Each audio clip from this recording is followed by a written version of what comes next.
നമസ്കാരം രുചികളുടെ ലോകത്തിലേക്ക് എല്ലാവർക്കും ഒരിക്കൽ കൂടി സ്വാഗതം. അപ്പോൾ ഇന്ന് ഞാൻ വന്നിരിക്കുന്നത് ഒരു സ്നാക്സിൻ്റെ റെസിപ്പി ആയിട്ടാണ് കേട്ടോ. നമ്മളെ എല്ലാം പ്രിയപ്പെട്ട നേന്ത്രപ്പഴം വെച്ചിട്ടാണ് ചെയ്തിരിക്കുന്നത്. അപ്പോൾ ഈ നേന്ത്രപ്പഴം വെച്ചിട്ട് വേറെയും സ്നാക്സ് നമ്മൾ രുചികരത്തിൽ ചെയ്തിട്ടുണ്ട്. അപ്പോൾ അത് ഞാൻ താഴെ ഡിസ്ക്രിപ്ഷൻ ബോക്സിലോ അല്ലെങ്കിൽ ഐക്കാർഡിലോ ഒക്കെ കൊടുക്കാം. അതുപോലെ അപ്പോൾ ഇന്നത്തെ ഒരു റെസിപ്പി എന്ന് പറയുമ്പോൾ പഴവും അതുപോലെ തന്നെ നമ്മളൊരു കട്ട്ലറ്റ് ഒക്കെ ചെയ്യില്ല, അതുപോലെ പഴം കട്ട്ലറ്റ് തന്നെ പറയാൻ പറ്റും. അങ്ങനെ ഒരു രീതിയിലാണ് ചെയ്തിരിക്കുന്നത്. കുട്ടികൾക്കൊക്കെ ഇഷ്ടപ്പെടുന്ന ഒരു രീതിയിലാണ്. പിന്നെന്താ, ഇത് ഡീപ് ഫ്രൈ ഒന്നും ചെയ്യുന്നില്ല, കുറച്ച് ജസ്റ്റ് ഒന്ന് ഓയിലിൽ രണ്ട് ഭാഗം ഒന്ന് ജസ്റ്റ് മുരിച്ചെടുക്കുക മാത്രമാണ് ചെയ്യുന്നത്. അപ്പോൾ പഴുത്ത പഴം ഉണ്ടാകുമ്പം കൂടുതൽ ടേസ്റ്റ് ആയിരിക്കും. എത്രത്തോളം പഴുക്കുന്നോ അത്രയും ടേസ്റ്റ് കൂടുതലായിരിക്കും ചെയ്യുന്നത്.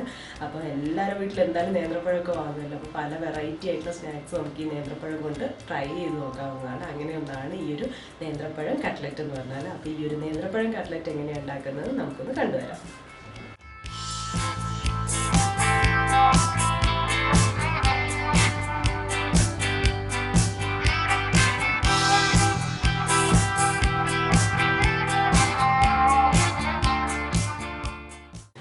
അപ്പോൾ ഈ ബനാന കട്ട്ലറ്റ് ഉണ്ടാക്കാൻ വേണ്ടി ഞാൻ 3 നേന്ത്രപ്പഴമാണ്, ഏത്തപ്പഴമാണ് എടുത്തിരിക്കുന്നത്.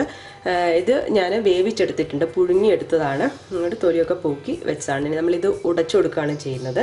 ഇതിൻ്റെ കൂടെ ആവശ്യമുള്ളത് തേങ്ങ ചിരകിയതാണ്. തേങ്ങ ചിരകിയത് ഞാനിപ്പോൾ ഒരു 1/2 കപ്പാണ് എടുത്തിരിക്കുന്നത്. അപ്പോൾ തേങ്ങയുടെ അളവൊക്കെ നമുക്ക് നമ്മുടെ ഒരു ഇഷ്ടത്തിനനുസരിച്ച് മാറ്റം വരുത്താം. പിന്നെ വേണ്ടത് പഞ്ചസാര ഞാനിപ്പോൾ ഒരു 4 ടേബിൾ സ്പൂൺ എടുത്തിട്ടുണ്ട്. അപ്പോൾ നമുക്ക് പഴത്തിൻ്റെ മധുരത്തിനനുസരിച്ചിട്ട് വ്യത്യാസം വരുത്താം. അപ്പോൾ ഇതിൽ ചേർത്ത് കൊടുത്തിട്ട് നമുക്ക് നോക്കാം. മധുരം ഇനിയും വേണമെന്നുണ്ടെങ്കിൽ കൂടുതൽ ചേർത്ത് കൊടുക്കാം. പിന്നെ ഏലക്ക വേണം. ഞാനൊരു 5 ഏലക്ക ജസ്റ്റ് ഒന്ന് ക്രഷ് ചെയ്തെടുത്തിട്ടുണ്ട്. ഏലക്ക പൊടിച്ചതുണ്ടെങ്കിൽ ഒരു 1/4 മുതൽ 1/2 ടീസ്പൂൺ വരെ ഉപയോഗിക്കാം. പിന്നെ 2 മുട്ട ഞാൻ നന്നായിട്ട് അടിച്ചു വെച്ചിരിക്കുന്നതാണ്. അതുപോലെ ബ്രെഡ് ക്രംസ് വേണം. ഇതിപ്പോൾ ഞാൻ വാങ്ങിച്ച ബ്രെഡ് ക്രംസ് തന്നെയാണ്. നിങ്ങൾക്ക് വേണമെന്നുണ്ടെങ്കിൽ ഒന്ന് ബ്രെഡ് ഉണ്ടെങ്കിൽ അത് ചൂടാക്കി പൊടിച്ച് വെക്കുക. അതുപോലെ തന്നെ റസ്കിൻ്റെ പൊടി ആയാലും മതി. അപ്പോൾ ഇതിനങ്ങനെ പ്രത്യേകിച്ച് അളവൊന്നുമില്ല. ഞാൻ കുറച്ചൊരു പരന്ന പ്ലേറ്റിൽ ഇട്ട് വെച്ചതാണ്. അപ്പോൾ നമ്മൾ ജസ്റ്റ് കോട്ട് ചെയ്യാൻ വേണ്ടിയിട്ടാണല്ലോ. അപ്പോൾ അത് അങ്ങനെ അളവൊന്നുമില്ല, കുറച്ച് എടുത്ത് വെക്കുക, അത്ര തന്നെ ഉള്ളൂ. നമുക്ക് ആദ്യം ഈ പുഴുങ്ങി വെച്ചിരിക്കുന്ന നേന്ത്രപ്പഴം ഒന്ന് ഉടച്ചെടുക്കാം. കൈ വെച്ചോ അല്ലെങ്കിൽ ഫോർക്ക് വെച്ചിട്ടോ എങ്ങനെയാണ് സൗകര്യം എന്ന് വെച്ചാൽ അതുപോലെ ചെയ്തെടുത്താൽ മതി. ഞാനിപ്പം കൈ വെച്ചിട്ട് തന്നെ നന്നായിട്ട് ഉടച്ചെടുക്കാൻ പോവാണ്. അപ്പോൾ ഇതിൻ്റെ ഉള്ളിൽ ഇങ്ങനെ കറുത്ത ആ ഒരു നാരുണ്ടല്ലോ, അത് വേണമെങ്കിൽ പോക്കാം, ഇല്ലെങ്കിലും ശരിക്കും നല്ലതാണെന്നാണ് പറയുക. അപ്പം ഞാൻ അതും കൂടി ചേർത്താണ്. കുറച്ച് കഷ്ണങ്ങളായിട്ടുണ്ടെങ്കിലൊന്നും ഒരു കുഴപ്പമില്ല.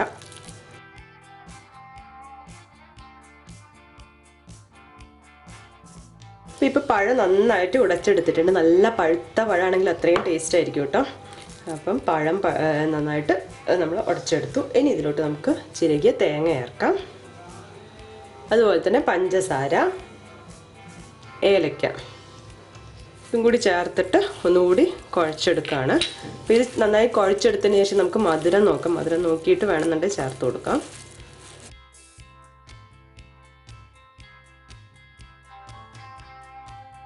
അപ്പോൾ ഇത് നന്നായിട്ട് എല്ലാം കൂടി മിക്സ് ചെയ്ത് നന്നായിട്ട് കുഴച്ചെടുത്തിട്ടുണ്ട്. ഇനി നമ്മളിത് ഉരുട്ടി ഒരു ഷേപ്പ് ആക്കിയിട്ട് എടുക്കാൻ പോവാണ്. പിന്നെ നമുക്ക് ഇതൊന്ന് കുറച്ചെടുത്ത് ഒന്ന് ഇങ്ങനെ ബോൾ പോലെ ആക്കിയിട്ട് കൈ വെച്ച് ഇങ്ങനെ ആക്കി ജസ്റ്റ് ഒന്ന് പരത്തി കൊടുക്കാം. നമുക്ക് എത്ര വലുപ്പമാണ് വേണ്ടതെന്ന് വെച്ചാൽ അതിനനുസരിച്ചിട്ടോ ഇങ്ങനെ പരത്തി ഇനി ഇതൊരു പ്ലേറ്റിലോട്ട് നമുക്ക് മാറ്റാം.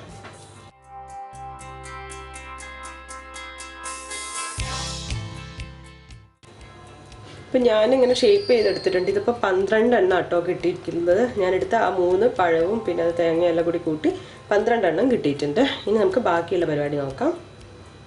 ഇനി നമ്മൾ ചെയ്യാൻ പോകുന്നത്, നമ്മൾ ഉണ്ടാക്കിയ ഷേപ്പ് ചെയ്ത് വെച്ച ഈ ഒരു മുട്ട അടിച്ച് വെച്ചതിൽ മുക്കിയതിന് ശേഷം ബ്രെഡ് ക്രംസിൽ കോട്ട് ചെയ്തെടുക്കുകയാണ് ചെയ്യുന്നത്. അപ്പോൾ ഇത് ചെയ്യുമ്പം ഞാൻ കട്ട്ലേറ്റ് ഉണ്ടാക്കണമെന്ന് പറഞ്ഞിട്ട് 2 കൈ ഉപയോഗിച്ച് ചെയ്യുന്ന കേട്ടോ എപ്പോഴും നല്ലത്. 2 കൈ ഉപയോഗിച്ച് ചെയ്തിട്ട് കഴിഞ്ഞിട്ടുണ്ടെങ്കിൽ എന്ന് വെച്ചാൽ ഈ മുട്ടയിൽ നിന്ന് ഇങ്ങോട്ടാക്കുന്ന സമയത്ത് അല്ലെങ്കിൽ നമ്മൾ കയ്യിലുള്ള ആ ഒരു മുട്ടയുടെ ഇതും കൂടി ഇതായി അങ്ങനെ മൊത്തം എന്താ പറയുക കുഴഞ്ഞ പരുവത്തിലാവും. അതുകൊണ്ട് 2 കൈ കൊണ്ട് ചെയ്യുന്നതാണ് ഏറ്റവും നല്ലത്.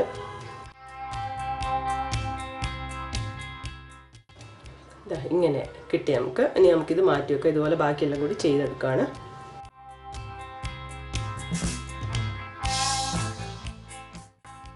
അപ്പോൾ ഇതെല്ലാം ഷേപ്പാക്കി നമ്മൾ മുട്ടയിൽ മുക്കി അതുപോലെ ബ്രെഡ് ക്രംസിലും കോട്ട് ചെയ്തെടുത്തിട്ടുണ്ട്. അപ്പോൾ ഇനി നമ്മളിത് ഓയിലിൽ ഫ്രൈ ചെയ്തെടുക്കാൻ പോവാണ്. ഡീപ് ഫ്രൈ അല്ല, ജസ്റ്റ് ഷാലോ ഫ്രൈ മാത്രമാണ് ചെയ്യുന്നത്. അപ്പോൾ നമുക്കിതെല്ലാം ഷാലോ ഫ്രൈ ചെയ്തെടുക്കാം. ഇതിപ്പോൾ പാൻ ചൂടാക്കി കുറച്ച് ഓയിൽ ഒഴിച്ചു കൊടുത്തിട്ടുണ്ട്. ഞാനിപ്പോൾ വെളിച്ചെണ്ണ തന്നെയാണ് എടുത്തിരിക്കുന്നത്, കാരണം നമ്മൾ ഏത്തപ്പഴമായതുകൊണ്ട് വെളിച്ചെണ്ണ എടുത്തിരിക്കുന്നത്. ഓയിലായാലും മതി. അപ്പോൾ അത് ചൂടായി വരുമ്പം, ഇത് നമ്മൾ ഡീപ് ഫ്രൈ അല്ല ചെയ്തത്, അപ്പോൾ ജസ്റ്റ് ചൂടായി വരുമ്പം നമുക്കിതിലോട്ട് ഇട്ട് കൊടുക്കാം. രണ്ട് ഭാഗം ഒന്ന് ജസ്റ്റ് ഫ്രൈ ചെയ്തെടുക്കണം. അപ്പോൾ ഒരു ഭാഗം ആയി വരുമ്പം നമുക്ക് മറിച്ചിട്ട് കൊടുക്കാം.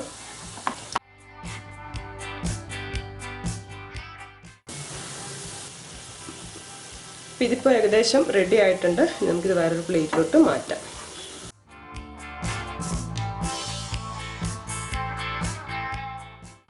അങ്ങനെ നേന്ത്രപ്പഴം കട്ട്ലറ്റ് ഇവിടെ റെഡി ആയിട്ടുണ്ട്. കണ്ടല്ലോ, നല്ല പഴുത്ത പഴം എടുത്തൊന്ന് പുഴുങ്ങിയിട്ട് എളുപ്പം ചെയ്തെടുക്കാൻ പറ്റും. നമ്മൾ സാധാരണ കട്ട്ലറ്റ് ചെയ്തെടുക്കുന്ന പോലെ തന്നെ ഡീപ് ഫ്രൈ ഒന്നും ചെയ്യുന്നില്ല. അപ്പോൾ എല്ലാവർക്കും നല്ല ഇഷ്ടപ്പെടുന്ന ഒരു റെസിപ്പിയാണ്. അപ്പോൾ ഇതെന്തായാലും നിങ്ങൾ കണ്ടിട്ട് ഇഷ്ടപ്പെട്ടിട്ടുണ്ടെങ്കിൽ ട്രൈ ചെയ്ത് നോക്കുക. എന്നിട്ട് എങ്ങനെയുണ്ടെന്ന് കമൻസ് ആയിട്ട് അറിയിക്കുക. അപ്പോൾ അടുത്ത റെസിപ്പിയുമായി കാണുന്നത് വരെ ബൈ.